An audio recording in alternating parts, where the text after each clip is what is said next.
تو اس سے پتہ چلتا ہے کہ اچھا خواب جو ہے، جو سچا خواب ہم جسے کہتے ہیں، وہ نبوت کا 46واں حصہ ہے. اور نبی صلی اللہ علیہ وسلم نے یہ بھی فرمایا کہ قرب قیامت میں مومن کا خواب سچے ہوں گے. تو نبوت کا 46واں حصہ ہے. اس کی بہت ساری تفسیریں کی گئی ہیں. جو مجھے زیادہ اچھی تفسیر لگتی ہے وہ یہ لگتی ہے کہ کیونکہ نبوت کا جو 100% نبوت ہے وہ تو جبریل وحی لے کر آتے ہیں، وہ 100% پکی چیز ہے. اور خواب نبوت کا 46واں حصہ کا مطلب یہ کہ اس وحی کو اگر آپ 46 حصے میں ڈیوائیڈ کریں تو، کیونکہ خواب بھی من جانب اللہ ہوتا ہے، کبھی شیطان کی طرف سے بھی ہوتا ہے تو اللہ کی طرف سے بھی ہوتا ہے. یعنی اس میں دنیا کے ظاہری اسباب کا دخل نہیں ہوتا. وہاں جو آپ کو نیوز مل رہی ہوتی ہیں وہ کوئی محکمہ موسمیات والوں نے یا کسی نیوز چینل نے نہیں بتائی ہوتی، اس کا ظاہری سبب نہیں ہوتا، وہ ڈائریکٹ اللہ کی طرف سے یا شیطان کی طرف سے. تو اس میں چونکہ اللہ کی طرف سے ہونے کا بھی امکان ہے، تو وہی کو اگر آپ 46 حصوں میں ڈیوائیڈ کریں تو ایک حصہ صداقت خواب میں ہوتی ہے. ہر خواب میں اس کا امکان ہوتا ہے کہ یہ من جانب اللہ ہو، لیکن اتنا ہی امکان ہوتا ہے، اور بعض دفعہ وہ سچا نکل آتا ہے. تو اس لیے اس کو بالکل خواب کو کالعدم کرنا بھی ٹھیک نہیں ہے، لیکن 100% اس پہ اعتماد کرنا بھی ٹھیک نہیں ہے، کیونکہ عین وہی نہیں ہے بلکہ وہی کا 46واں حصہ ہے. تو اس میں دو انتہاؤں کا لوگ شکار ہیں. کچھ لوگ تو جو لبرلز ہیں وہ تو خوابوں کو لفٹ ہی نہیں کراتے، کہتے ہیں جیسا مرضی اچھا خواب آ جائے ایسے ہی بس خیالات ہیں. اور کچھ خوابوں کو حد سے زیادہ بڑھا دیتے ہیں، جیسے ہمارے روحانی ٹوپی ڈرامے جو چل رہے ہیں آج کل، اور خواب سینٹر کھولے ہوئے ہیں، خوابوں کی تعبیر سینٹر کھلی ہوئی ہیں، اور جو بھی فون آ رہے ہیں ان کو خوابوں کی تعبیریں بتا رہے ہیں. یہ وہ لوگ ہیں جنہوں نے خوابوں کو ان کی حیثیت سے زیادہ بڑھا دیا. تو ہمیشہ سچے خواب نہیں آتے، اکثر تو آپ کے دن بھر جو کام ہوتے ہیں وہ خواب میں آ رہے ہوتے ہیں آپ کو. تو ڈرانے خواب اس لیے آتے ہیں، رات کو پیٹ خراب ہوتا ہے، اس میں گیس ہوتی ہے، آپ جب دن میں پریشان ہوتے ہیں تو خواب بھی ویسے ہی آئیں گے آپ کو.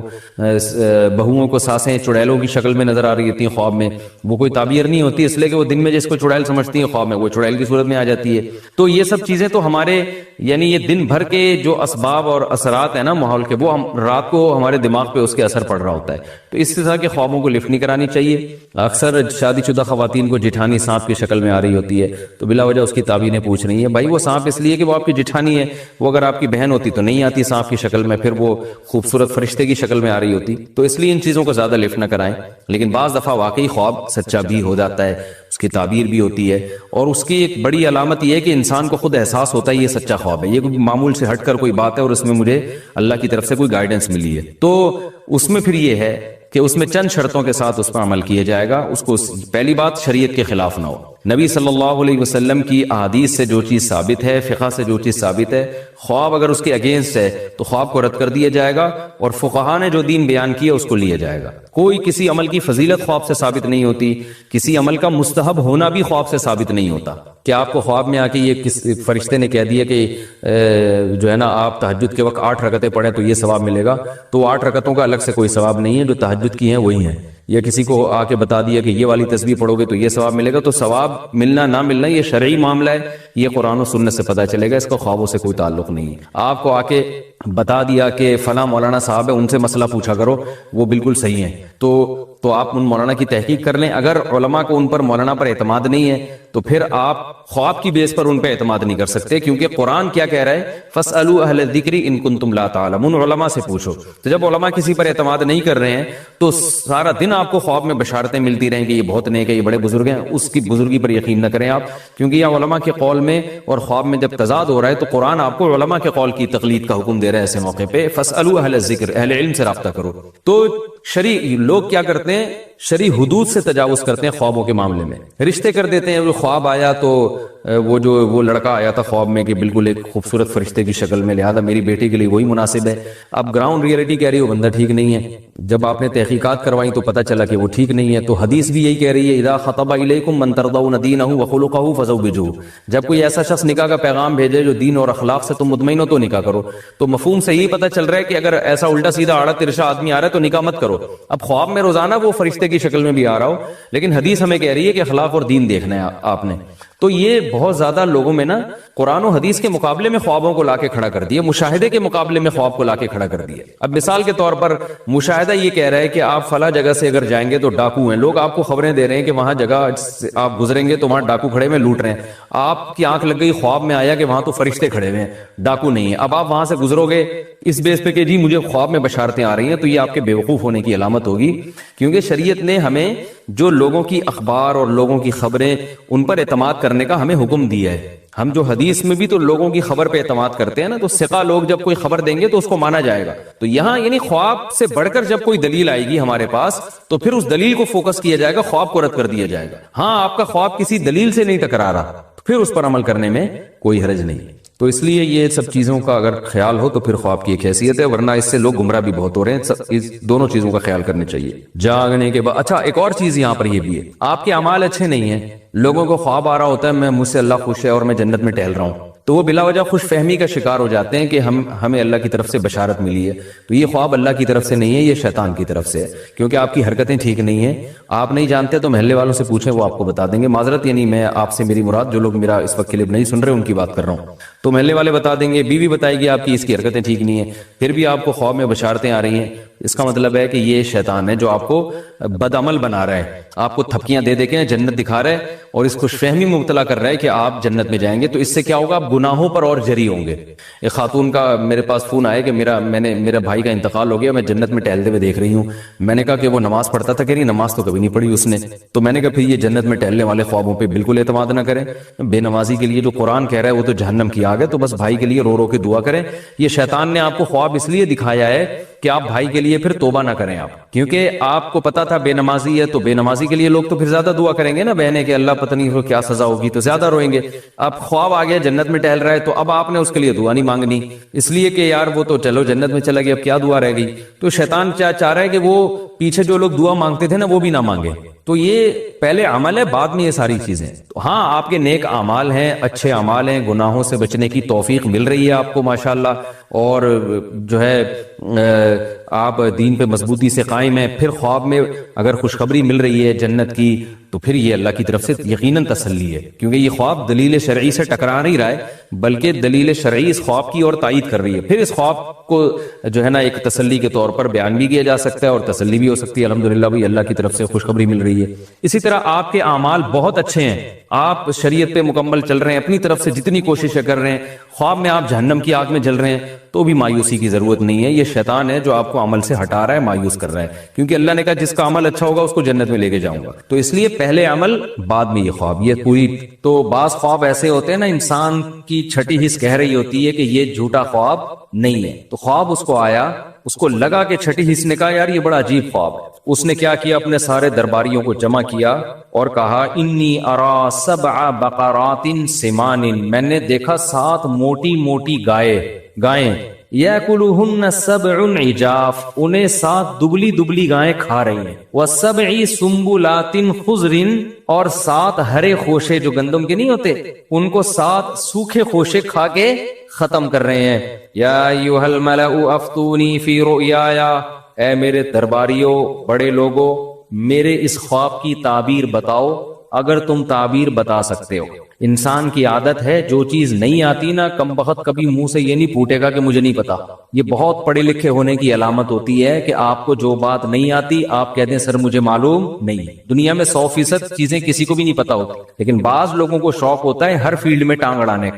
حدیث کا علم بھی ان کے پاس ہے، فقہ کا علم بھی ان کے پاس ہے، میڈیکل سائنس بھی ان کے پاس ہے، انجینئرنگ کا علم بھی ان کے پاس ہے، جہاز اڑانا بھی یہ جانتے ہیں، سیاست پہ تبصرہ بھی یہ بہت اچھا کر سکتے ہیں، فوج سے بھی ان کے بڑے اچھے تعلقات ہیں، ایجنسی سے بھی ان کے بڑے اچھے تعلقات ہیں، اور بخاری کا بھی ان کو پتا ہے، مسلم کا بھی ان کو پتا ہے، تاریخ بھی ان کو پتا ہے. انہی کو سب کچھ پتا ہے، باقی دنیا میں سب گھاس کھا رہے ہیں. تو مارکیٹ میں یوٹیوب پہ اس قسم کی چیزیں ہول سیل کے حساب سے موجود ہیں. تو یہ جو درباری تھے نا بادشاہ کے محل میں، ان کو چاہیے تھا بول دیتے ایکسکیوز می سر ہمیں اس کی تعبیر معلوم، بولو نہیں ہے، بول دیتے سر پتہ نہیں کیا تعبیر ہے. لیکن کیا جب مجھے ایک دفعہ نا 2 سال پہلے ہمارے کسی دوست نے تعبیر پوچھی، میں تو تعبیریں بتاتا نہیں، ٹائم ہی نہیں ہے ہمارے پاس بھائی.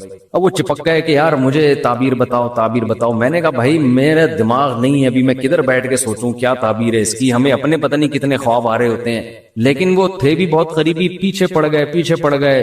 پھر میں نے سوچنا شروع کیا، مجھے کوئی تعبیر کھوپڑی میں نہیں آئی. میں نے ان کو کہہ دیا بھائی مجھے اس کی تعبیر معلوم نہیں ہے، کسی اور سے پوچھو. ایک شعر سناؤں ذرا غور سے سنو، آگے آتا نہیں کسی اور سے سنو.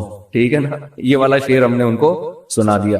وہ پھر چپک گئے, نہیں جی مجھے تعبیر بتاؤ. اب پتہ نہیں خواب کیا تھا, اللہ کی قدرت کے میں ایک دن چائے پی رہا ہوں اور مجھے اس خواب کی تعبیر دماغ میں آ گئی, اور ایسی خاندانی آئی کہ بالکل جو بھی سنتا وہ کہتا ہے یار ہٹو بچوں تعبیر ہے. تو میں نے ان کو خواب کی تعبیر بتائی اور وہ ان کے حالات پر بالکل فٹ آ رہی تھی. تو بعض دفعہ انسان کے دماغ میں اللہ تعبیر ڈال دیتے ہیں, بعض دفعہ تعبیر نہیں ڈالتے. اکثر میں خواب بتاتا ہوں نا, ایک خاتون نے مجھے کہا کہ میں نے اپنے شوہر کو دیکھا گندے کپڑوں میں, گندے لباس میں. وہ خاتون اپنے شوہر کے خلاف یہ خواب مجھے سنانا چاہ رہی تھی کہ شوہر گندے کپڑوں میں, اس کا مطلب بندہ میلا ہے. یہ بندہ کیا ہے, کہتے ہیں نا میلا, اور اس کے بچے بھی ہوتے ہیں, لوگ کہتے ہیں میلے کا باپ, وہ اس کے ابا کو لوگ کہتے ہیں میلے کا باپ آ رہا ہے, ٹھیک ہے نا. تو میں نے اس خاتون سے کہا کہ مجھے اس کی تعبیر یہ معلوم ہوتی ہے کہ آپ ٹھیک نہیں ہو. وجہ اس کی ہے کہ شوہر کا لباس میلا, تو شوہر کا لباس تو بیوی ہے. قرآن کہتا ہے نا ہن لباس لکم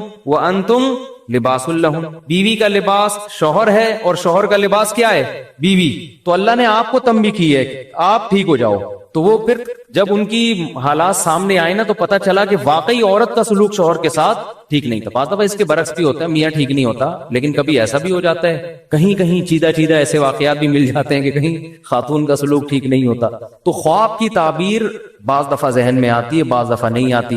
جب نہیں آئے انسان بول دے بھائی مجھے معلوم نہیں, لیکن ان کو یہ توفیق نہیں ہوئی کہ منہ سے پھوٹ دیں کہ ہمیں معلوم نہیں ہے. ظاہر ہے بےزتی ہو جائے گی, تو بادشاہ کہے گا تم پھر ہو کیا اتنے بڑے فنٹر کیوں بنے گے. تو جواب میں کہنے لگے اضغاث احلام, بادشاہ سلامت یہ خواب نہیں ہے, پراگندہ خیالات ہیں. دن بھر حکومت کے کاموں میں آپ مصروف رہتے ہیں, بغاوتوں کو کچلنا, سلطنت کی حدود کو, ظاہر ہے ٹینشن میں آدمی کو جیسے ساس سانپ کی شکل میں اور جٹھانی چھپکلی کی شکل میں آ سکتی ہے, تو آپ کو بھی موٹی پتلی گائیں خواب میں کیا ہو رہی ہیں, آ رہی ہیں. وما نحن بتأویل الاحلام بعالمین, اور اس قسم کے جو الٹے الٹے خواب ہوتے ہیں نا ان کی تعبیریں ہم نہیں جانتے. یہ تو خواب ہی نہیں ہے, تو ہمیں دماغ میں الٹ پٹانگ خیالات تھے جو گائے اور بھیڑ بن کے آ گئے. یہ والے خوابوں کی تعبیریں ہم نہیں جانتے, وہ خاندانی خواب ہو تو سنائیں, ہم تعبیر بھی بتائیں. وقال الذین نجا منہما, جس کو نجات ملی تھی نا, جو بادشاہ کو شراب پلانے پر مامور تھا, اس کو ایک دم یاد آیا, ارے خواب کی تعبیر تو یوسف نے بتائی تھی اور بڑی صحیح تعبیر نکلی تھی. فوراً نمبر بنانے کے لیے بادشاہ سے کہنے لگا انا انبئکم بتأویلہ فارسلون, میں بتاؤں گا تعبیر, مجھے ایک بندہ معلوم ہے, اس کے پاس مجھے بھیجو. حالانکہ اب تک وہ بندہ اس کو یاد نہیں تھا, اب اپنا مفاد ہے نا تو بندہ بھی یاد آ گیا. پھر کیا کہتا ہے, یوسف ایھا الصدیق, یوسف اے دوست. بھائی اتنی گہری دوستی تھی تو بندے کو بھول کیوں گئے. مفاد میں انسان القاب بھی لگاتا ہے اور یاد بھی رکھتا ہے, جہاں مفاد ختم بھول جاتا ہے. یوسف ایھا الصدیق, یوسف اے میرے دوست, افتینا فی سبع بقرات سمان, ذرا فتویٰ دیں ہمیں, ذرا مسئلہ بتائیں, ذرا تعبیر بتائیں. 7 موٹی موٹی گائیں ہیں جو 7 دبلی گایوں کو کھا رہی ہیں, اور 7 ہرے خوشے سوکھے خوشوں کو کھا رہے ہیں. لعلی ارجع الی الناس, میں فوراً یہ تعبیر لے کے لوگوں کے پاس جاؤں گا, ان کو پتہ چل جائے گا. حضرت یوسف نے ایک لمحہ بھی توقف کیے بغیر فوراً تعبیر بتانا شروع کر دی. یہ معجزہ تھا ان کا. آج یوٹیوب پہ خوابوں کی تعبیروں کے نام پہ چینل بنے ہوئے ہیں, الو بنانے کے علاوہ کوئی کام نہیں کر رہے. خوب سمجھ لو, دیکھو جن دنیا میں جو بے روزگار ہوتا ہے نا, اس کو کوئی نہ کوئی ٹیکنیکل طریقہ چاہیے ہوتا ہے. جس آدمی کے پاس عزت کے صحیح راستے نہیں ہوتے تو کیا وہ بےزتی برداشت کر لے گا, تو وہ عزت کے دوسرے 2 نمبر راستے اختیار کر لیتا ہے. تو یوٹیوب پہ چینل بنا لیا, پھر پھینکتے رہتے ہیں وہاں بیٹھ کے, کبوتر نظر آیا تو یہ مطلب ہے, بلی نظر آئی تو یہ مطلب ہے, دودھ نظر آیا تو یہ مطلب ہے, پھینکتے رہتے ہیں. پھر لوگ ان سے رابطہ کرتے رہتے ہیں, یہ ادھر سے پھینک رہے ہیں, ادھر سے لوگ. تو یہ آسان کام نہیں ہے. بعض دفعہ اللہ کسی کے دماغ میں ڈال دیتے ہیں, بعض دفعہ کرامت کے طور پہ کسی کو بتا دیتے ہیں, انبیاء کو معجزوں کے طور پہ بتا دیتے ہیں. تو یوسف علیہ السلام نے فرمایا تزرعون 7 سنین دعابا, بھئی اس کی تعبیر یہ ہے کہ تم لوگ 7 سال تک زراعت کرو گے اور خوب پیداوار ہوگی. مصر میں 7 سال تک ہیں تمہارے پاس. فما حصدتم فذروه فی سنبلہ, جب کھیتی کاٹو تو وہ جو سنبل ہے نا, سنبل جو کیا کہتے ہیں اس کو, خوشے جس کو کہتے ہیں, گندم کو اس سے نہ نکالنا, وجہ کیا ہے کہ اگلے 7 سال تک اسی گندم کو استعمال کرنا ہے تم نے، یعنی اسٹور کرو ابھی سے اگلے 7 سالوں کے لیے۔ یہ حضرت یوسف علیہ السلام نے ایسا کام مصر کو بتا دیا کہ قحط پوری دنیا میں پڑا تھا، پوری دنیا کو پتا چل گیا کہ مصر والوں نے ایڈوانس میں 7 سال کا راشن جمع کر کے رکھا ہوا ہے۔ یعنی اس خواب کی وجہ سے نا بہت بڑی تباہی سے مصر کو بھی بچایا اور باقی دنیا کو بھی۔ اور مصر کی جو گورنمنٹ تھی وہ معاشی لحاظ سے بہت اسٹیبل ہو گئی۔ وجہ اس کی یہ ہے کہ جب چینی مارکیٹ سے شارٹ ہو تو جس کے پاس چینی ہوگی وہ مالدار بنے گا کہ نہیں بنے گا؟ تو یوسف علیہ السلام نے ان کو بتایا بھائی 7 سال تک تمہارے پاس پیداوار کو کھانے کا اور جمع کرنے کا آپشن ہے، تھوڑا تھوڑا کھاتے رہو اور باقی اسٹور کرو۔ اسٹور کرنے کا طریقہ یہی تھا کہ بھئی اس کو نکالو نہیں ورنہ وہ کیڑا لگ جائے گا اس میں، تو اگلے 7 سال کے لیے اس کو اسٹور کر لو۔ اور پھر کیا ہے، ثم یاتی من بعد ذلک 7 شداد یاکل ما قدمتم لہن، اس کے بعد 7 سال بہت سخت آئیں گے قحط کے، جو کچھ تم نے جمع کیا ہوگا وہ 7 سال اس کو کیا کر دیں گے، کھا پی کے ختم۔ الا قلیلا مما تحصنون، سوائے اس کے جو تم نے بچا کے رکھ لیا پہلے سے مینجمنٹ کے تحت۔ اس سے ہمیں یہ بھی پتہ چلتا ہے کہ مستقبل کی پہلے سے پلاننگ کرنا یہ توکل کے خلاف۔ بول لو نا کیا ہو گیا یار، نہیں، لوگ کہتے ہیں نہیں پہلے سے پلاننگ نہیں کرتے، کھاؤ پیو اڑا دو پھینک دو، ادھر دعوتیں کرتی ہے، جتنا پیسہ آیا ادھر بانٹ بوٹ کے اس کے بعد اگلے دن لوگوں سے قرضہ مانگتے، پان گٹکے کے پیسے بھی نہیں ہوتے اگلے دن اس کے پاس۔ اس لیے قرآن نے کہا کہ نہ اپنا ہاتھ اتنا پھیلاؤ کہ کل بھیک مانگنی پڑے، اور نہ اتنا تنگ کر دو کہ کنجوس لوگ کہنا شروع کر دیں تمہیں، اس لیے اعتدال والا راستہ۔ تو یوسف علیہ السلام نے کیا کیا بھائی، ان کو یہ بتایا، قال الملک اتونی بھی، بادشاہ بڑا خوش ہوا۔ بادشاہ کو تھا کہ اگر یہ واقعی 7 سال بعد قحط پڑ جاتا ہے تو یہ تو بڑا یعنی زبردست شخص ہے یہ، تو بادشاہ نے کہا کہ اس کو لے کر آؤ یوسف کو۔ پہلے بھی بادشاہ کو پتا تھا کہ میری بیوی نے کس قدر ورغلانے کی کوشش کی، مگر یہ پاک دامن نوجوان اس نے برائی کی طرف نہیں گیا، اس سے پہلے ہی بڑا متاثر تھا یوسف علیہ السلام کی صلاحیت پر، لیکن جب تعبیر بتائیے بادشاہ نے کہا کہ لے کر آؤ۔ تو قرآن کہہ رہا ہے فلما جاءہ الرسول، جب قاصد آیا نا کہ چلو جی آپ کی رہائی کا فیصلہ ہوا ہے، بادشاہ نے آپ کو بلایا ہے، قال ارجع، یوسف علیہ السلام نے کہا نا نا نا، ارجع الی ربک، بادشاہ کے پاس جاؤ، فاسألہ، اور بادشاہ سے پوچھو، ما بال النسوۃ اللاتی قطعن ایدیہن، جن عورتوں نے مجھے دیکھ کر اپنے ہاتھ کاٹ ڈالے تھے ان سے پہلے میری صفائی کی بات کرو، پہلے پوچھو غلطی پر کون تھا، میں تھا یا وہ تھی، کیا میں نے کسی کو برائی سے کسی کی طرف دیکھا؟ پہلے میری یہ پوزیشن واضح ہونی چاہیے، کیونکہ لوگ میں کنفیوژن تو ہو گئی تھی نا، کچھ کہہ رہا تھا یہ صحیح ہے، کچھ کہہ رہا تھے وہ صحیح ہے۔ تو یوسف علیہ السلام کو یہ بات معلوم تھی کہ میں اللہ کا پیغمبر ہوں، میں نے دعوت کا کام کرنا ہے، اگر میرے کردار مشکوک ہو گیا تو لوگ میری بات نہیں سنیں گے۔ یہاں بھی دیکھیں ویژن کو ترجیح دی جا رہی ہے رہائی پر، نہیں آئی بات سمجھ میں؟ حالانکہ اس کا خطرہ تھا کہ بادشاہ بول دے جاؤ پھر میں رہائی نہیں کر رہا، یہ تو اسی بات کو لے کے بیٹھے ہوئے ابھی تک، میں کیا اپنی بیوی کی بدنامی کروں میں لوگوں کے سامنے؟ سمجھ میں نہیں آ رہی یار بات۔ کہہ سکتا تھا نا بادشاہ کہ بھئی واپس جاؤ پھر وہیں رہ لو، ہم تو نہیں، بس کنفیوژن میں ہی رہنے دو تاکہ میری عزت رہے۔ یوسف علیہ السلام کو پتا تھا کہ بھئی میں نے دین کی دعوت دینی ہے، میں یہ سب کچھ دنیا کے لیے نہیں کر رہا، تو میرے کردار پہ اگر انگلی اٹھے گی تو میری دعوت میں جان نہیں رہے گی۔ اس لیے یوسف علیہ السلام نے فرمایا جاؤ جاؤ جاؤ، پہلے جا کے بولو میری برات کا اعلان کرے، پہلے عورتیں بتائیں جمع ہو کے کہ یوسف صحیح تھے، ہم کیا تھے، ہم غلط تھے۔ نبی صلی اللہ علیہ وسلم کی تواضع ہے، آپ نے فرمایا کہ صحیح حدیث ہے کہ یوسف کا صبر تھا۔ حدیث کا مفہوم ہے کہ جیل سے قیدی بلانے کے لیے آیا اور نہیں گئے، آپ صلی اللہ علیہ وسلم نے فرمایا میں اگر ہوتا تو چلا جاتا۔ یہ تواضع تھی نبی صلی اللہ علیہ وسلم کی، کہ یعنی ایسے موقع پہ ہر آدمی یہی کرتا ہے، بھائی پہلے جیل سے نکلو، یہ چیزیں بعد میں نمٹاتے رہیں گے بیٹھ کے، کون صحیح تھا کون غلط تھا۔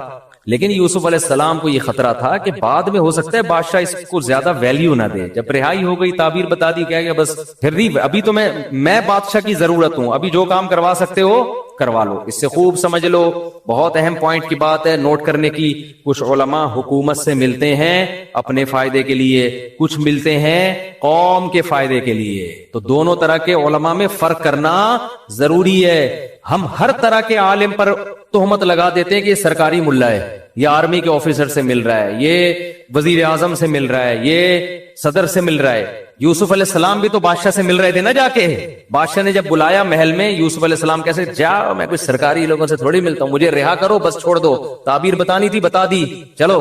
نہیں نہیں نہیں، یوسف علیہ السلام جانتے ہیں بادشاہ کے پاس رہ کے جو کام ہو سکتا ہے وہ گلی محلوں میں نہیں ہو سکتا، تو موقع ہاتھ سے جانے نہیں دینا چاہیے۔ تو اس لیے کسی عالم کو اگر کوئی حاکم دعوت دے، بلائے، اور وہ عالم سمجھتے ہیں کہ اس سے تعلقات سے ملک کو فائدہ ہوگا، تو ایسا عالم اگر اس حاکم کے پاس نہیں جاتا تو گناہ کا خطرہ ہے۔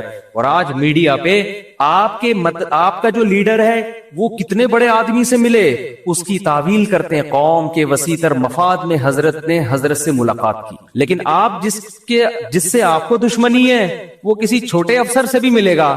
ہم تو پہلے ہی کہتے تھے فوج کا پٹھو ہے، تمہارے والے جو مرضی کرتے رہیں، نہ وہ فوج کے پٹھو، نہ وہ ایجنسیوں کے پٹھو، نہ وہ امریکہ کے غلام، اور تمہارے اگینسٹ اگر کوئی ہو تو وہ کسی سے بھی ملے اس پہ الزام۔ یہ مارکیٹ میں ہول سیل کے حساب سے چل رہا ہے۔ ہاں ایسے بھی لوگ ہیں جو واقعی سرکاری ملا ہیں، وہ گورنمنٹ سے ملتے ہیں اپنے فائدے کے لیے، لوگوں کے فائدے کے لیے نہیں۔ تو عام طور پہ فرق کیسے ہو سکتا ہے؟ دیکھو کون پیسے لے رہا ہے اور کون الٹا خرچ کر رہا ہے۔ ہم ایسے علماء کو جانتے ہیں جو افسروں سے ملتے ہیں ان کو ہدیے دیتے ہیں الٹا، وہ افسر بھی حیران ہوتے ہیں کہ یار یہ مولانا ہو کے ہم کو الٹا ہدیہ دے رہا ہے وہ الٹا ان پہ خرچ کر رہے ہوتے ہیں۔ اور ایسے بھی ہوتے ہیں کہ وہاں سے چھپڑ میں لفافے لے رہے ہوتے ہیں۔ تو ہر طرح کی چیز مارکیٹ میں آپ کو ملے گی، سب کو ایک لاٹھی سے نہیں آنکنا چاہیے۔ تو یوسف علیہ السلام کیا کہہ رہے ہیں؟ اپنے لیے نہیں، لوگوں کے لیے، کہ میں جب دعوت دوں گا تو میری پوزیشن واضح ہونی چاہیے۔ کہنے لگے جاؤ اس کو جا کے بولو ما خطبکن اذا راوتن یوسف عن نفسی، عورتوں کو جمع کر کے پوچھو کہ اس میں غلطی پر کون تھا۔ بادشاہ نے جمع کیا سب عورتوں کو، بھئی ایک بیان ریکارڈ کرواؤ، ٹھیک ہے نا؟ یوسف آنے کے لیے تیار نہیں ہے جب تک صفائی بیان نہ ہو۔ ان عورتوں نے کہا الآن حس الحق، بادشاہ کی بیوی زلیخا نے کہا اب اللہ نے حق کو واضح کر دیا ہے۔ ہم کتنے الزام لگائیں دوسرے پر، لیکن اللہ نے اس نوجوان کی پوزیشن کو صاف کرنا تھا، اب حق واضح ہو چکا ہے، اب ہم دو نمبری کریں گے کوئی فائدہ نہیں ہے۔ انا راودتہ عن نفسی، میں نے اس کو برائی کی دعوت دی تھی، انہ لمن الصادقین، وہ سچ بول رہا ہے، اس نے میری طرف گناہ کا ارادہ نہیں کیا۔ یوسف علیہ السلام نے اب اتنی اپنی پوزیشن واضح کروائی ہے تو اس میں تکبر کا عنصر ہو سکتا تھا نا؟ نہیں، یہی بات سمجھ بھائی، ایک آدمی بار بار کہہ رہا ہے میں ٹھیک ہوں، میں ٹھیک ہوں، میں بالکل صحیح ہوں، میں بالکل صحیح ہوں، تو ہم کہتے ہیں نا بھائی تو کیا ہو گیا یار، اگر تو غلط بھی ہے تو توبہ استغفار کر لے، اتنا کیوں اپنے آپ کو ثابت کر رہے ہیں کہ میں ٹھیک ہوں، میں غلط ہو ہی نہیں سکتا؟ اس میں ایک قسم کا تکبر کا عنصر ہے نا؟ نہیں آ رہی سمجھ میں تو بتا دے بھائی، ہے نا تھوڑا سا اپنی، جو بعض لوگ ہر موقع پہ اپنی کلیریفیکیشن جو ہے نا وہ اپنے بارے میں کرتے ہی رہتے ہیں، وضاحتی بیانات ہر 2 دن میں آتے رہیں گے، تو اس سے بھی لگتا ہے کہ اوور ہونے کی کوشش کر رہا ہے ایک آدمی۔ تو حضرت یوسف علیہ السلام پر یہ جو اتنی صفائی پیش کر رہے ہیں کہ جیل سے باہر نہیں نکلوں گا، پہلے یہ پتا چل جائے کہ ان میں غلط، میں صحیح ہوں، یہ میں غلط نہیں ہوں۔ تو حضرت یوسف اس کی وجہ بیان کر رہے ہیں، ذالک لیعلم انی لم اقلہ بالغیب، فرمایا کہ میں جو اپنے آپ کو اتنا صاف ستھرا ثابت کرنے کی کوشش کر رہا ہوں، شو مارنا یا ریاکاری کے لیے نہیں، بادشاہ کو پتا چل جائے کہ میں نے اس کی غیر موجودگی میں اس کے ساتھ خیانت نہیں کی ہے، ورنہ وہ کہہ سکتا ہے کہ میں نے اپنے محل میں رکھا اور معاذ اللہ میری ہی زوجہ پر نظریں ڈال کے بیٹھ گیا۔ یہ پوزیشن میری واضح ہونی چاہیے۔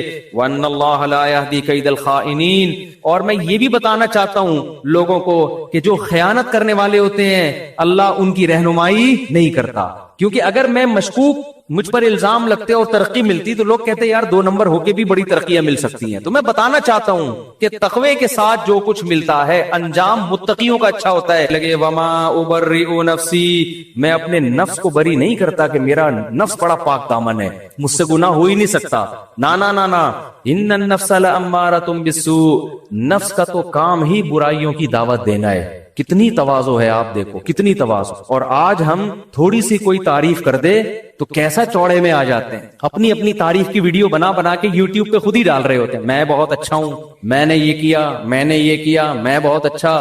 تو تواضع اللہ کو پسند ہے۔ یوسف علیہ السلام نے اپنی پاک دامنی بیان کی اور پھر کیا کہہ رہے ہیں وما ابرئ نفسی، بھائی میں یہ نہیں کہہ رہا میں اچھا ہوں، انسان کی جو اندر کی میں ہے وہ تو برائی ہی کی دعوت دیتی ہے، الا ما رحم ربی، ہاں جس پر میرا رب رحم کر دے۔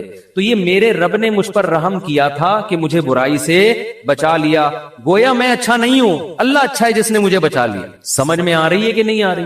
آج ہمارے والد صاحب ایک بڑی اچھی بات کیا کرتے تھے کہ آج ایک آدمی اگر تھوڑا سا ذکر اذکار شروع کرتے نا، تھوڑا سا تہجد میں رونے کی توفیق مل جائے تو اس کو اپنے بارے میں یہ وہم ہونے لگتا ہے کہ امام مہدی میں ہی، کہ جو آخر وقت میں امام مہدی آئیں گے نا، شاید یہ کون ہے، چانسز ہیں کہ شاید میں ہی، کیونکہ اتنا نیک آج کل مارکیٹ میں ہوتا نہیں ہے تہجد پڑھ کے رو رہا ہے، کبھی آنسو آ جائے نا تو انسان یہ سمجھ رکھتا ہے۔ اور ایسا ہوا بھی، ہمارے والد صاحب نے بتایا مسجد میں ایک بندہ بیٹھا رہتا تھا، صبح شام ذکر کرتا تھا، کہتے ہیں ایک دن میرے پاس آیا، میرے والد صاحب کا نام تھا مسعود صاحب، کہنے لگا حافظ مسعود صاحب ایک بات کرنی ہے آپ سے۔ میرے والد صاحب کہتے ہیں، میں نے کہا جی بتاؤ بیٹا، کہنے لگے چھپ کے نا چھاؤں میں لے جا کے کہنے لگا مجھے لگ رہا ہے کہ شاید امام مہدی میں ہی۔ تو والد صاحب کہتے ہیں میں نے اس سے کہا بیٹا یہ بات مجھے بتائیے، میرے علاوہ کسی اور کو نہیں بتا، کوئی بھروسہ نہیں ہے کوئی بندہ پیل کے نہ چلائے، یہ تو میں اپنی طرف سے الفاظ استعمال کر رہا ہوں، کوئی مار مور نہ دے۔ کہہ رہے ہیں اس کو میں نے سیدھا کر لیا تو انسان کا بچہ بن گیا، ورنہ ہوتا کیا ہے آدمی کہتا ہے چل تو امام مہدی اور میں تیرا اسسٹنٹ، ٹھیک ہے نا، مل کے دکان چلاتے ہیں۔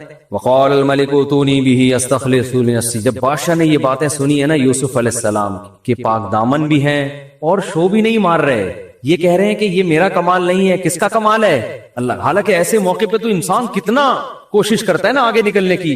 بادشاہ تھا ذہین آدمی، ذہین آدمی کیا کرتا ہے تھوڑی دیر میں آبزرو کر لیتا ہے کہ اس آدمی کی شخصیت میں وزن کتنا ہے۔ بعض لوگ بہت بول رہے ہوتے ہیں میں یوں، آدمی کو اندازہ ہو جاتا ہے یہ باتوں کا پھینکو ہے اور کچھ بھی نہیں ہے۔ تو یہ جو لوگ کہتے ہیں نا کہ تقریر سے، بیان سے لوگ آبزرو کر لیتے ہیں کسی کی بات چیت سے، یہ حقیقت ہے۔ جن میں آبزرو کرنے کی صلاحیت ہوتی ہے نا وہ بندے کو 10-15 منٹ میں جانچ لیتے ہیں کہ اس کا وزن کتنا ہے۔ بادشاہ کو اندازہ ہو گیا بھائی یہ معمولی نہیں ہے، یہ بہت زیادہ اچھے اخلاق کے حامل ہیں اور بڑے ذہین ہیں، لہذا بادشاہ نے کہا صرف رہائی نہیں ملے گی، ایتونی بہی، ان کو لے کر آؤ، استخلصہ لنفسی، میں ان کو اپنا مشیر خاص بناؤں گا۔ یہ میں نے جو مسٹنڈے بٹھائے ہوئے ہیں نا مشورے کے لیے، جن کو خواب کی تعبیر آتی نہیں ہے اور بول رہے ہیں کہ الٹی باتیں ہمیں نہیں پتا، یہ مسٹنڈے مارکیٹ سے کیا ہوں گے، اب یہ مروائیں گے مجھے۔ ٹھیک ہے یہ بھی رہیں گے وزیر، ان کو عہدے رہیں گے، لیکن جو میرا خاص مشیر ہوگا وہ کون ہوگا؟ وہ یوسف ہوگا، مجھے ایسے لوگ چاہیے۔ تو فلما کلمہ، جب یوسف کو بلایا علیہ السلام کو اور بادشاہ نے مزید کلام کیا، بات چیت کی، اور بادشاہ کے دل میں آپ کی قدر بڑھی اور کہا انک الیوم لدینا مکین امین، آپ میرے مشیر خاص ہی نہیں ہیں بلکہ آپ کو میرے پاس ایک زبردست ٹھکانہ ملے گا اور میں اب آپ پر اعتماد کروں گا، حکومتی معاملات میں کیا کروں گا، آپ امین بھی ہیں میرے۔ دیکھو حضرت یوسف علیہ السلام نے اس موقع پہ نہیں کہا کہ بادشاہوں کے ٹکڑوں کے محتاج نہیں ہیں ہم، آپ مجھے خانقاہ بنا کے دے دو میں وہاں اللہ اللہ کیا کروں گا، یہ اور بادشاہ بھی کافر کے بچے، تو اپنی شکل تو دیکھ، ایسے کہہ سکتے تھے نا، تو بت پرست آدمی ہے، پوری قوم کو بت پرستی پہ ڈالا ہوا ہے، کافر جو نہ مانے، جو تجھے کافر نہ مانے وہ بھی کافر، اور بتوں کی عبادت کرتا ہے بیٹھ کے اور باتیں کر رہا ہے، کچھ بھی نہیں بھائی گراؤنڈ ریئلٹی کے حساب۔ یہ تو ویسے بھی کسی عام کافر کو بھی بولیں گے تو دین کے قریب آنے کے بجائے کیا ہو جائے گا، دور ہو جائے گا۔ تو ہر جگہ کا ایک مقام ہے۔ یوسف علیہ السلام کو جب اس نے کہا کہ آپ کے پاس آج، آپ کے لیے ہمارے پاس آج سے بہت اچھا ٹھکانہ، شکر ہے ہم لوگ اس وقت مصر میں نہیں تھے، ورنہ کوئی بھروسہ نہیں ہے، معاذ اللہ یوسف علیہ السلام کو بھی نہیں چھوڑنا تھا قوم نے، الزامات لگانے تھے، کافر بادشاہ سے مل رہے ہیں، کافر بادشاہ بلا رہے تو جا کے بیٹھ رہے ہیں، کافر بادشاہ عہدے دے رہے تو قبول کر رہے ہیں، تو اپنے آپ کو نہ سوچیں ہم کدھر کو جا رہے ہیں۔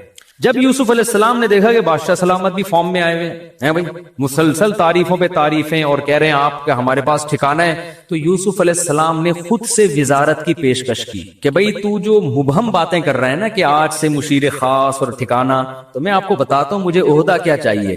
یوسف علیہ السلام اصل میں جانتے تھے کہ فیوچر میں جب قحط پڑے گا تو آپ کو پتا ہے جب ملک کی معیشت ڈاؤن ہو، بارشیں بند، پیداوار زیرو ہو جائے، تو سب سے زیادہ ویلیو وزیر معیشت کی ہوتی ہے۔ کیا خیال ہے بھائی؟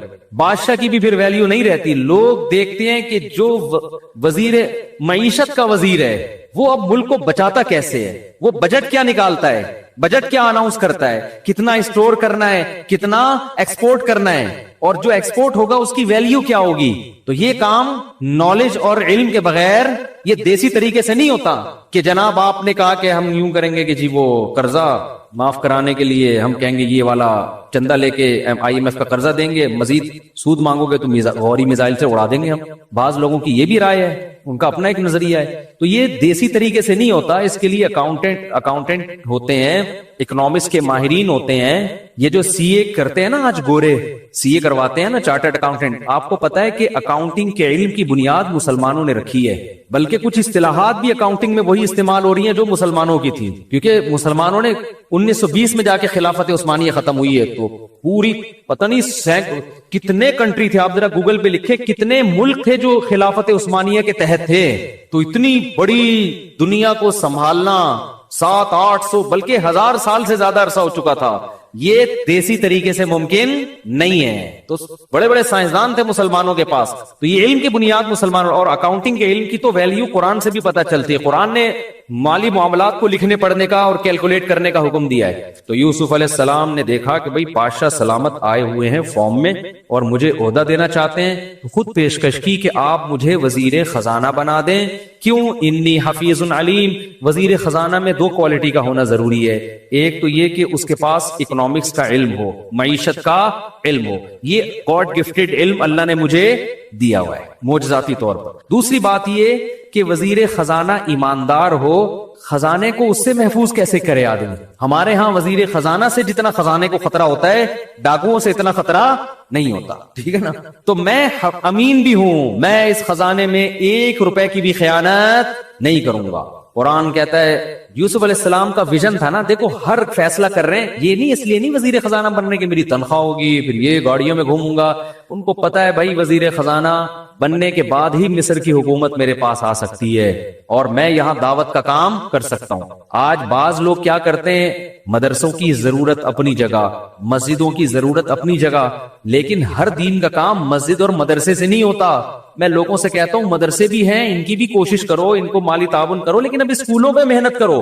ہماری جو کریم تیار ہو رہی ہے, جو پیک کے اداروں میں لوگ جا رہے ہیں, وہ مدرسوں سے نہیں بلکہ اسکول سے جا رہے ہیں. تو اب اسلامی اسکول کو زیادہ فوکس کرنے کی ضرورت ہے. ایسے اچھے اسکول بناؤ کہ تعلیم بہت معیاری ہو اور ماحول ان کا اسلامی ہو. وہاں سے جب بچے نکل کے جائیں تو اچھے اچھے عہدوں پہ جائیں, کیونکہ بہت سارے کام عہدوں سے ہوتے ہیں, ہر کام مولوی بننے سے نہیں ہوتا. مولویوں کی ضرورت اپنی جگہ ہے, لیکن ضرورت اچھے سائنسدانوں کی بھی ہے, اچھے فوجیوں کی بھی ہے, اچھے ججوں کی بھی ہے.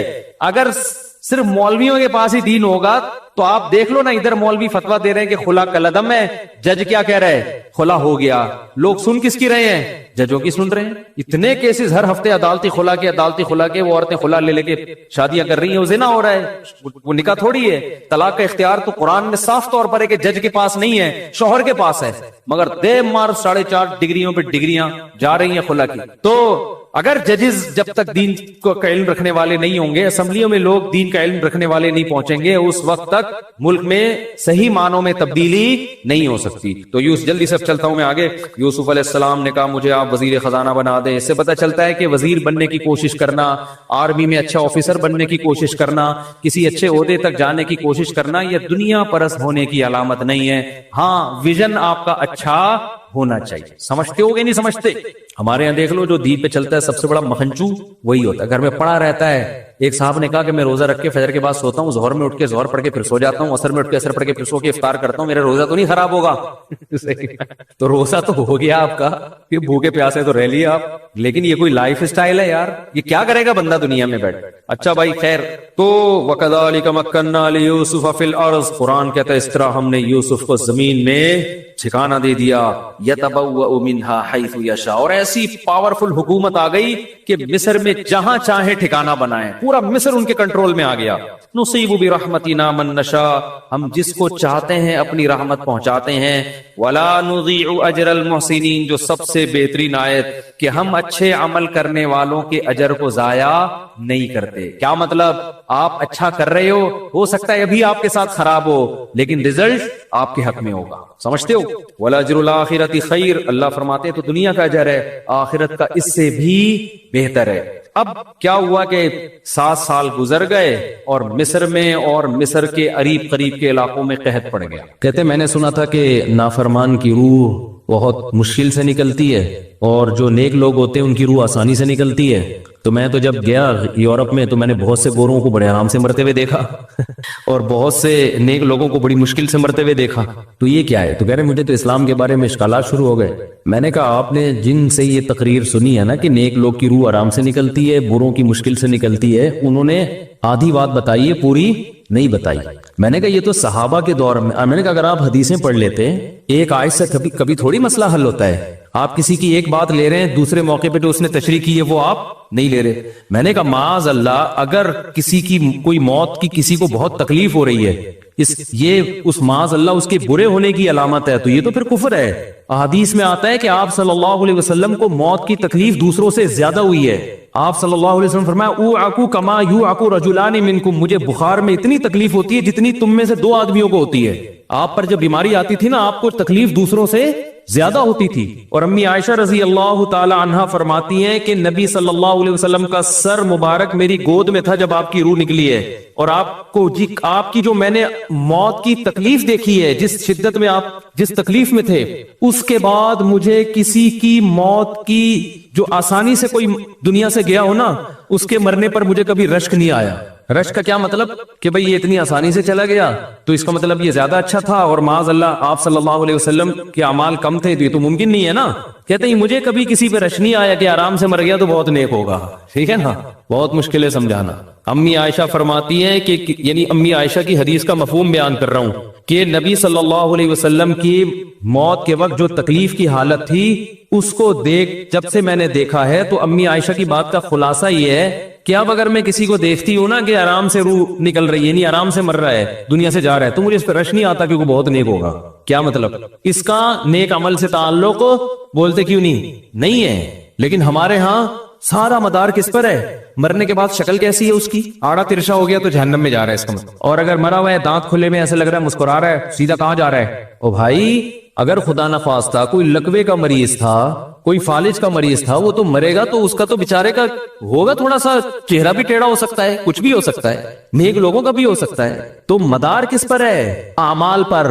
اور نیک لوگوں کو بعض دفعہ موت کے وقت ڈبل تکلیف دی جاتی ہے. ایک تو اس لیے دی جاتی ہے، یا تو اس لیے کہ کوئی گناہ ان کا باقی رہ گیا ہوتا ہے. اللہ کیا کہتے ہیں؟ بھائی قبر میں جانے سے پہلے اس کو ہمارے پاس دھلا کے لے کے آؤ، صاف ستھرا ہو کے. اب ہمارے پاس آ رہا ہے تو اب ہم نہیں چاہتے کہ اس کے گناہوں کی گٹری ہو، اس کو پاک صاف کر کے لے. میں نے بڑے بڑے بزرگ دیکھے جن کو آخری وقت میں بہت مصیبت میں گزری ان کی، یعنی زندگی کے آخری ایام، بیٹیوں کی ٹینشن، کسی بیٹی کو طلاق ہو گئی، وہ گھر آ گئی، کوئی اور مسئلہ ہو گیا تو بڑی ٹینشن میں آخری وقت. لیکن وہ زبان سے کیا کہتے تھے؟ شکر. کیا شاید اللہ تعالیٰ ہمارے گناہوں کو معاف کرنا چاہتا. اولاد کی حدیث میں آتا ہے کہ انسان کو اس کی گھر والی کی طرف سے، اس کی اولاد کی طرف سے، اس کے جسم کی طرف سے تکلیفیں پہنچتی رہتی ہیں اور اس کے گناہ معاف ہوتے رہتے ہیں حتی لقی اللہ طاہرا مطہرا. جب اللہ کے پاس آتا ہے نیٹ کلین، بالکل گناہوں سے پاک صاف ہو گیا. لیکن یہ تکلیف ہوتی جس میں صبر کی توفیق بھی ملتی ہے، کیونکہ اللہ دے رہا ہے نا تکلیف، اور اللہ سزا کے طور پہ نہیں بلکہ کفارے کے طور پہ، تاکہ ہمارے پاس آئے تو صاف ستھرا ہو گئے. تو اس تکلیف میں پھر صبر کی توفیق، اس لیے علماء کہتے ہیں جس تکلیف میں صبر کی توفیق مل رہی ہے سمجھ لو یہ رحمت ہے. یہ کیا ہے؟ رحمت. یہ اللہ آپ کو بنانا چاہ رہا ہے کچھ. اب لوگ کہتے ہیں یہ والی تکلیف کیوں، وہ والی کیوں نہیں آئی، یہ تو بہت زیادہ ہو گئی.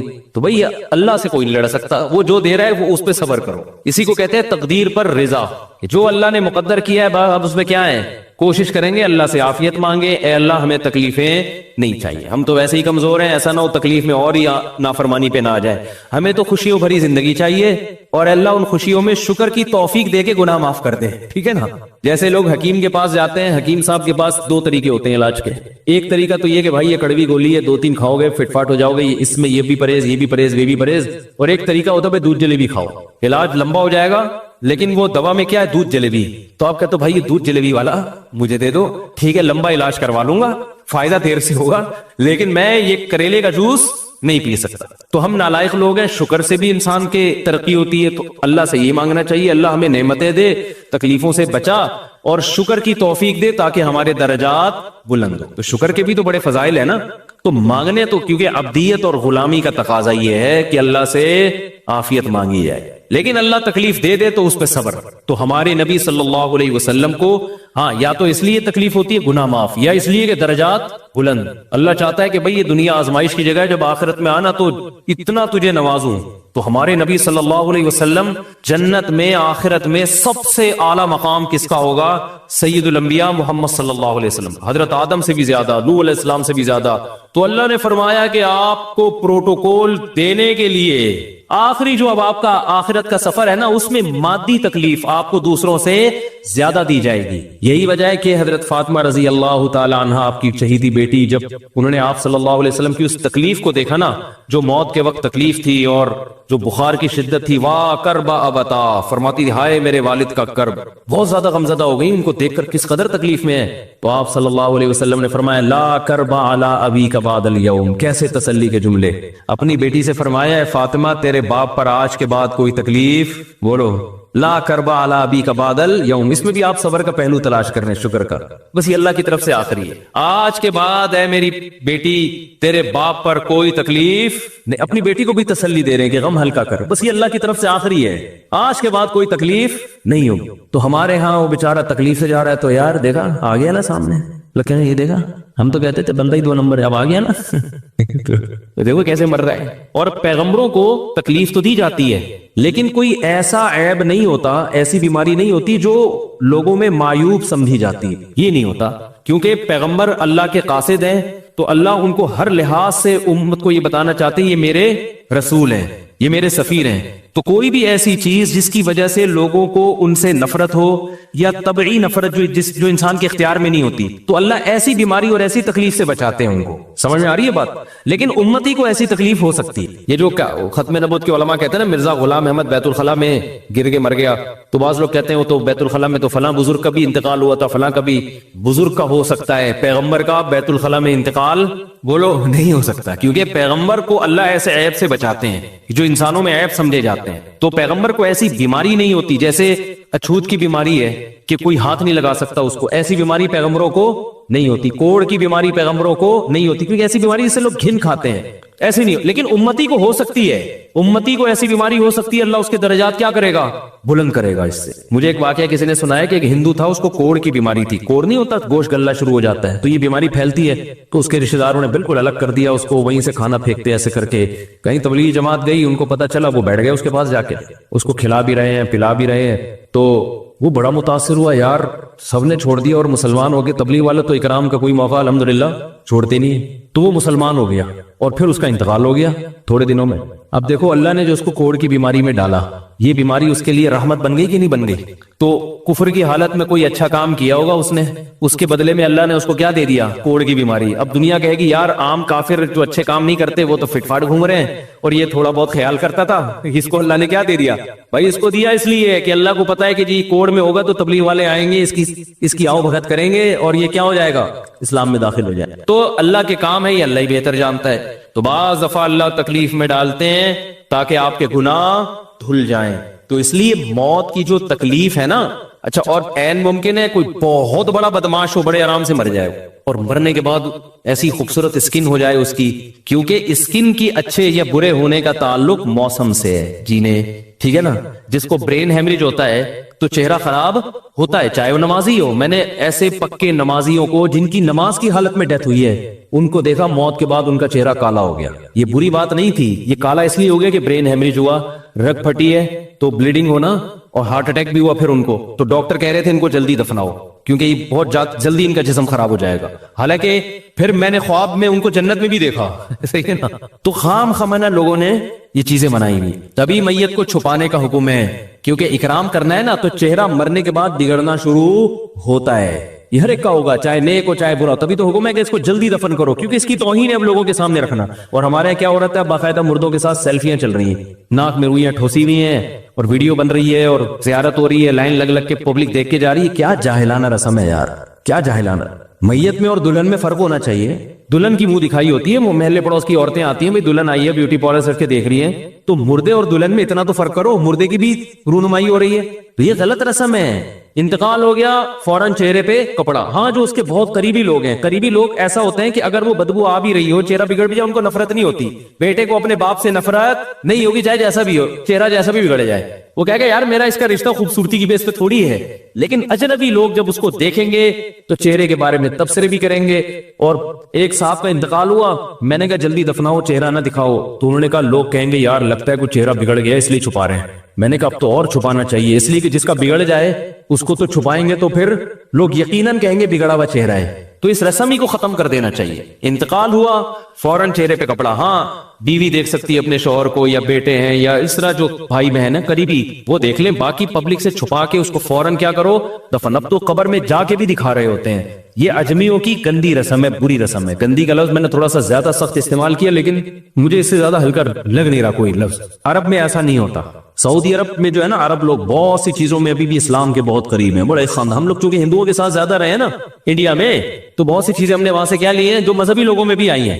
عرب میں یہ سسٹم نہیں ملے گا آپ کو. عرب میں جب تک زندہ ہے احترام, ادب, تمیز. انتقال ہو گیا فوراً سے پہلے دفنایا. قبر پہ تختی بھی نہیں لگاتے. وہ جب جائز ہے تختی لگانا, لیکن وہ بھی نہیں لگاتے. کہہ رہے اب اس کو تختیوں کی ضرورت نہیں ہے, اب دعاؤں کی ضرورت ہے. دعائیں ہوتی رہتی ہیں ابا کے لیے, صدقات و خیرات کرتے ہیں. تب ایسا صدقے کرتے ہیں عرب کہ آپ کی سوچ ہوگی.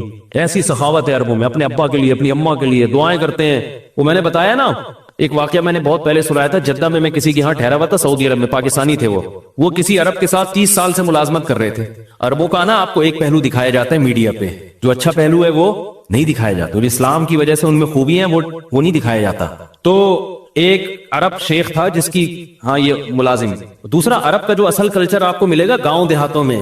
شہروں میں تو پتہ نہیں کون کون آگے آباد ہوا ہے, اس میں اچھے بھی ہیں برے بھی ہیں. کہہ رہے میں نے دیکھا کہ وہ ایک عرب شیخ اپنی فیکٹری سے نکلا, میں تو ایک بھکاری آیا, اس نے اللہ کے نام پہ کچھ مانگا. اس کے پاس پتہ نہیں تنخواہ بانٹنے نکل رہا تھا, کیا نکل رہا تھا, اس کے پاس بہت سارے پیسے تھے ریال.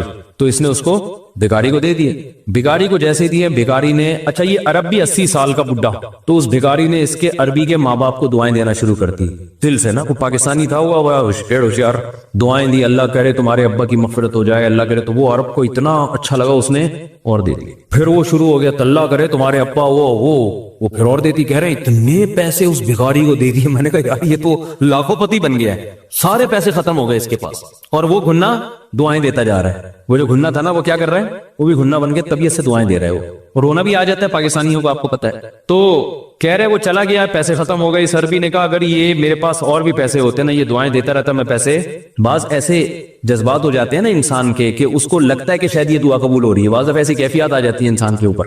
تو وہ پاکستانی تھے جنہوں نے مجھے واقعہ سنا. کہہ رہے یار ان کے اندر کوئی ان کے قریب رہے نا تو بعض چیزیں ان میں بڑی خاندانی. عربوں میں ماں باپ کا بہت احترام ہے, بہت. جتنے کسٹمر کے ساتھ بدتمیز ہوتے ہیں نا, باپ اور ماں کے ساتھ اتنے ہی اچھا سلوک کرتے ہیں. ایسا نہیں ہے جیسے زبان چلا دی اور یہ کر دیا. باپ بیٹھا ہوگا, سب چپ کر کے آرام سے بیٹھے ہوں گے کہ باپ یہ بول بیٹا رہا ہے. ہمارے یہاں بیٹا باپ مجھے تو, میں تو لوگوں سے پوچھتا ہوں یہ پہلے کیوں, کہ مجھے ایسا لگ رہا ہے آپ کا بچہ آپ سے پہلے پیدا ہو گیا, یعنی وہ باپ بنا ہوا ہوتا ہے. ٹھیک ہے نا, باتیں ایسے کر رہا ہوتا ہے کہ جو بیٹا ہے وہ باپ لگ رہا ہے, جو باپ ہے وہ بیٹا لگ رہا ہے. تو خیر کہاں سے کہاں بات چلی گئی, کیا بات کر رہا تھا. ارے یار یہ تو موضوع کو کوئی پکڑ کے رکھے, یہ بہت بڑی جاہل پیر کی بات تو میں نے شروع کی تھی, شیطان ہوا وغیرہ سب ہو گیا. ہاں یہ بات چل رہی تھی کہ موت کی تکلیف اگر کسی کو ہوتی ہے, میں یہ بتا رہا تھا کہ اسلام کی باتیں اللاجیکل بات اسلام نہیں کرتا. ہاں مذہبی لوگ بعض دفعہ ایسی باتیں کر کے لوگوں کو بیوقوف بنا دیتے ہیں, قرآن کی آیتوں کی غلط تفسیر کر لیتے ہیں کہ بھئی وہ اتنی تکلیف سے مرا, اس کا مطلب وہ جہنم میں جائے گا, وہ نیک آرام سے مر گیا. تو قرآن و سنت سے ملتا ہے کہ نیک لوگوں کو موت کی تکلیف بہت دفعہ ہوتی ہے, زیادہ بہت دفعہ نہیں بھی ہوتی. اب یہ نہیں کہ کوئی آرام سے مر گیا تو آپ کہیں سیدھا جہنم میں گیا, اس کو تو تکلیف ہی نہیں ہوئی, یہ بھی ضروری نہیں ہے. ٹھیک ہے, اس کو بولے یہ اللہ کی رحمت ہے, اچھا گمان رکھنا چاہیے نا کہ بھئی یہ اللہ نے پہلے ہی دھلا دیا اس کو. تو یہ جو موت کی تکلیف جس جو قرآن میں آتا ہے نا کہ برے لوگوں کو موت کی تکلیف ہوتی ہے, وہ روح نکلنے کی ہے. کہ جب عالم برزخ کی طرف روح جاتی ہے اور اس کو برزخ کی چیزیں نظر آنا شروع ہوتی ہیں, تو پھر روح چاہتی نہیں ہے کہ میں جسم سے جدا ہوں, لیکن فرشتے اس کو کھینچ کے نکالتے ہیں. تو یہ عالم برزخ کی چیز ہے, اس کا اس مادی زندگی سے تعلق نہیں ہے. مادی زندگی میں تو کسی کے یہاں گولی مارو گے نا, ٹھا کر کے گئی نکل گئی مر گیا, اور کسی کو کیما بنا کے مارو گے تڑپا تڑپا کے تو تڑپ تڑپ کے مرے گا وہ. مادی زندگی میں کسی کو آگ میں پھینکو گے تو جل کے مرے گا, چاہے نیک آدمی ہو.